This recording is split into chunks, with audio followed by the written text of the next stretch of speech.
honestly just the topic of like sex and how people think about it. What? Like women think that it's a chore, and men think that it's just fucking. Okay. What do you mean no? Okay. Oh. What the fuck? Okay. Nah, let me get in here. Because what you just said offended the fuck out of me. Says every fucking body listening to the podcast. Anyways. No, I'm just kidding. But you said women think sex is a chore? Yes, I feel like a lot of women feel like sex is a chore, and I say that because I used to feel that same way. You're with the wrong person.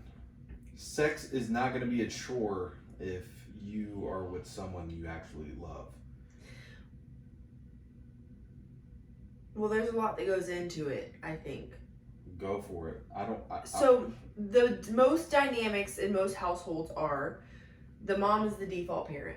It's almost rare that you find that the dad is the default parent. Correct. And what I mean by that is like... I agree with you. I already know what you're going to say. Yeah. Like, the kids go to you for everything, and you do everything. You do everything. Right. You actually are more of a default parent in our relationship than I am. Correct. And there's nothing wrong with that. That's just the dynamic of our relationship. Yeah, right. But in most relationships, like the average, household, it's the woman. And so most of the time, women also are taking care of the finances. Like, maybe they're not making the money, but they're taking care of the finances, paying the bills and doing the appointments and just keeping up with all that shit. And it's exhausting, it's tiring. A lot of relationships aren't like ours where everything is kind of like equal, But anyways, that being said, it's like when the man just goes to work, he does that and comes home. It's like, even though the man's tired too, I think women are just exhausted and they're tired. And a lot of women don't. And I think that another point is some men, just want their woman to like get down on their knees and suck their dick or get on top of them and fuck them. And it's like, that's fucking exhausting. So in that perspective, it's a chore. You're with the wrong fucking person. Right. I've noticed that since I've been with you, I love you so fucking much. I don't care how tired I am or what the fuck I got going on. I will somehow make time for you. Or somehow just have the energy to, like, I'm not gonna make excuses as if, like, hey, I worked all day, I had a fucking awesome workout, but I'm extremely tired. Like, if you were to like come on to me after, like, say I had a long day, I had an excruciating workout, I was all like, had all the kids and all that, and you came up to me and you started rubbing on me, I would immediately get hard and I would want to have fucking sex with you. Well, that yes. I can't speak for anyone else other than myself and what I live, so I don't. I'm not saying that men think it's a chore. I'm saying a lot of women feel like it's a chore. And then there's men, and on men's side, they don't feel like it's a chore. They just are, there's no passion in it for a lot of men. There is with you and men who are like you. So, I just want to kind of address the topic and kind of actually just put it out there and acknowledge that women feel like it's a chore. Even if they don't say it out loud, even if there's no conversation about it, people won't talk about this shit. But women feel like having sex is a chore. A lot of women feel that way. And so to kind of like help you out a little bit, it's like women feel that way because they're fucking tired and they don't want to be the ones to necessarily always initiate. And when I say initiate, I don't mean just like groping her up. And we've had conversations about this. Y'all can listen to our old podcast. That's a terrible fucking word. Groping. It just makes me feel disgusting. Like, I can't really talk to the men because I don't even know if men are listening to this. But what I can say is to the women, I think that it helps a lot of the time for it to not feel so much like a chore is to find the joy in actually having sex and communicate with your partner and saying like, this is what I need. Like, if you have to literally sit down with him and be like, listen, before you stick your dick in me, I need you to make me come.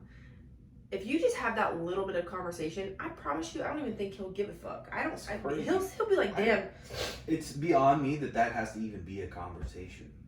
I know, but it does. Wow.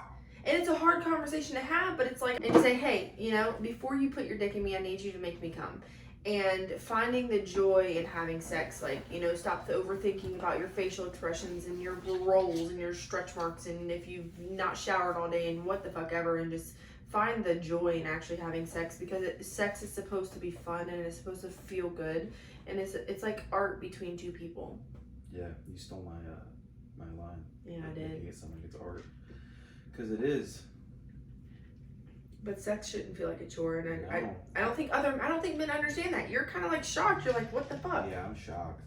Guys, do better. I think that it's just needs to be fun for the woman too. We got this new toy, and Which one? the sucker. The clit sucker? Yeah, I've been wondering about these toys. I've been seeing them go around for a while, and Yeah. Eric bought one. Yeah. I didn't even know. The name of it's hilarious. It's called the Satisfier. So this toy, we're going to talk about this I in a think you second. can get it on Amazon. It's very popular. It has a ton of reviews, 5 stars. So this wasn't just like, this is just like a kind of like a little riff, a little podcast, just kind of talking about like sex being a chore, because I know that a lot of women feel that way, and this is really more geared towards women.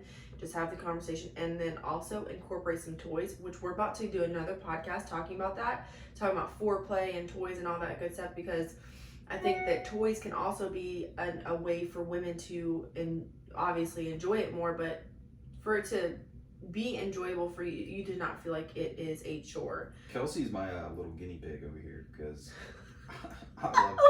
I love like making you come, basically, but like I like trying new things on you. Yeah. You know, I like to explore with you, and I'm like vocal at first. Like I ask you questions and stuff because I don't want to get too far gone in some like crazy shit. But I'm really not into the crazy shit. I like some things, but I mean, I've asked you to pee on me. That's about it. Yeah, I never know if you're serious. I was like, I'm kind of serious. Are but you not or serious. not? You can't do that. No, I really don't. Commit. Okay, I don't want you to pee on me. Okay. You can squirt on me, but no. Okay. Anyways, and if you're a man listening to this, or if you have your husband listening, or boyfriend or whatever, then, you know. So some of the toys, I guess we can just. No, we're gonna talk about toys and stuff in the next podcast. Oh, okay. This was just this was a podcast about women thinking that fucking's a chore because men make them feel that way. Their men ain't shit. Oh, you know what? I also wanted to. Hopefully, y'all are still listening because this was kind of like short and sweet. But like, also, I feel like what kind of helps too is just is mentally setting yourself up for sexy nights. We've probably covered this. We have covered this, but it wasn't like a topic. Well, scheduling. Was it a topic? Yeah. What was the topic of it? I don't know. It was in there, but we were like. Oh, being a parent and stuff. Yeah, that. But that also goes hand in hand with like making sure that you don't feel like it's a chore, like psych yourself up for it and get excited about it and shake your legs and make yourself hot. If it's become a chore, technically you've completely lost Not connection. really. There's people who've been together for 20, 30 years. You know what I mean? Like sometimes like things just happen and you know it just gets to the point where maybe it does feel that way. In which case you need to communicate, like I said, and then there's certain things that you as a woman, especially if you are in the age of hitting menopause, that you do probably have to do extra, you know? Yeah, I guarantee our relationship, our dynamic is going to change over the years, but I'm pretty sure it will stay the same as long as we keep doing what we're doing. I think everything will stay the same, but I just can't fathom.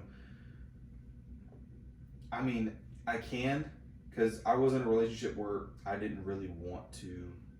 But see, that came down to just fucking hating myself. Yeah, true.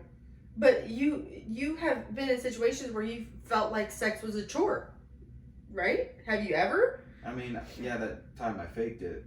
There was only once. You've only faked it once. Yeah, it was like once or twice. Yeah. Right, and it felt like a chore because you didn't like yourself, you didn't love that person, and your sex drive was low. That's probably the main But you cause. just said I didn't love that person. Yeah. Yeah. So I can't see. I'm trying to picture if you're in a happy, committed marriage and you've been together for, even if you've been together for fucking 20 years, what? You just might need to get your connection back then. Yeah, well, I just can't. I don't see where that would be. I saw this TikTok where this lady was talking about a couple things in, like, some cues that tell you when you've completely lost interest and disconnect. A couple of them are when you're constantly rolling your eyes, or just, I don't know, you have this shitty energy towards anything your partner does, like, or says, and you just roll your eyes and just like, whatever, fuck this dude or fuck this chick. Yeah. So that's one of them.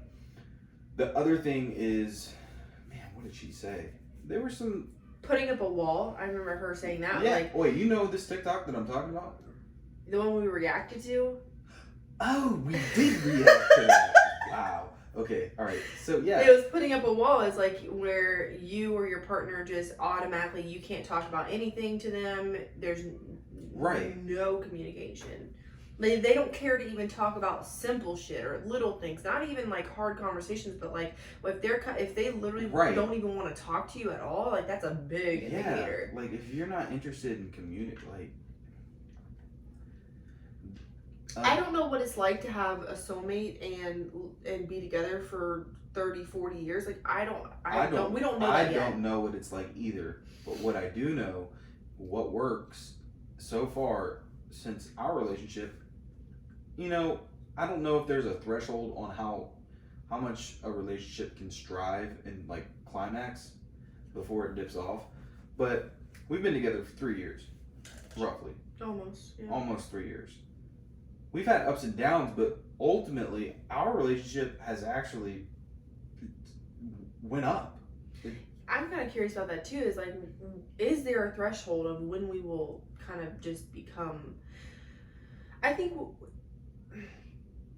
don't know. I think we can always grow individually, and I think that determines how much your relationship is growing. Exactly, and that's what I was saying. Is like whenever I was disconnected with my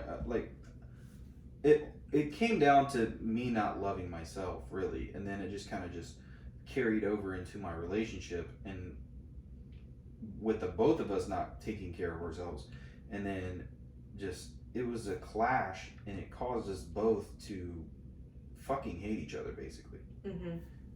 So I don't know. I would love to have really happy couples that have been together for 30, 40 years. You've been extremely honest, loyal to each other. Y'all are extremely happy. I would love to know about y'all's sex life, because does that exist? I guarantee that sex isn't a chore for them. Either one of them. Probably not, but they probably do plan it out. We do too. No, not that that's a bad thing. What do you mean plan it out? I mean, I don't know. I'm just thinking like, God, being together for 40 years. Yeah, I know. Same dick, same everything. Well, I don't care about having the same dick. I don't. If I wasn't with you, I wouldn't give a fuck about fucking at all. Like, I love our sex. That's why I like having sex. Yeah. Because of how our sex is. A quick tip to keep it always interesting is mix it up. Like, and we're gonna talk about toys here soon, because like, I think they're great to incorporate into your sex life with your partner. It mixes it up. You're able to try different things. I mean, you can get carried away, and you can always, like, too much of anything will become a problem. Yes. And that's why we don't always use the toys. We mix it up every once in a while. Mm-hmm. You know? So. Yeah, let's go ahead and dive into that in our next podcast. So just make sure you guys go to Spotify, leave us a 5-star review, please, and thank you. And make sure you follow us on all platforms, Eric Haraway and Kelsey Ray. And you can message us on Instagram or Facebook. Let us know what you think. Tag us in your Instagram stories. What are we going to call this? Is sex a chore? No. It shouldn't be. No. And if you're a woman, I feel for you. If it is a chore, most likely you'll have some kind of disconnect. Go subscribe to our spicy page and spice that shit up. That's what you need, is raise your sex drive. You need to get excited about it again. Yeah. Because you feel like it's a chore, and it shouldn't be. It should be exciting. I'm sorry to say, but if you've gotten to the point where you just don't give a shit to have sex with your partner anymore. It's most likely fucked. You can't. I talk about the importance of because like sustaining a healthy relationship takes so much fucking effort, but you have to put that effort in because once you lose it, it's gone. Right. And it's kind of like cheating. And we're gonna make podcasts about that too. So we're just gonna stop it right That's here. the But thanks, ultimate guys. fuck no. But yeah. See you later.